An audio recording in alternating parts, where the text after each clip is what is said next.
Phungyar Assembly constituency dagi NP gi meerep Leishiyo Keishing bu Tharakkhiba suba Manipur Legislative Assembly ki meehut oina khankhiba meekhal ki result adu chatna-hanbiganu haina Tharakkhiba election petition case number 30 of 2022 adu Manipur High Court ngarang takhiba order Amana dismiss Toukhre.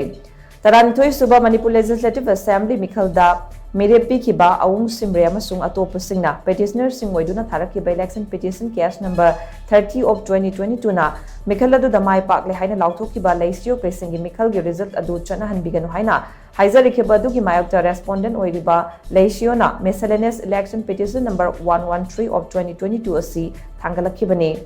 Senior advocate is Pongnamna petitioner ki council oiduna Tharakkhiba miscellaneous election petition number 113 of 2022 asigi matangda Manipur High Court ki Justice MB Murali Dharan ki court na case asigi judgment tha asigi mangada reserve torokibani. Judgment amadi order du ngarang pikibani. Judgment and order adu the election petition number 30 of 2022 da election petitioner na thamlakli wafam adu RPA ki provision da paliba wafam aduga chanaba watli. Election petition aduna case adugi course of action mapung fana hongdoktaba maramna RPA ki provision number 7 rule number 11 CPC ki makhada dismiss tawre. Amaromda miscellaneous election petition case number 113 of 2022 asi ayaba pidi haike.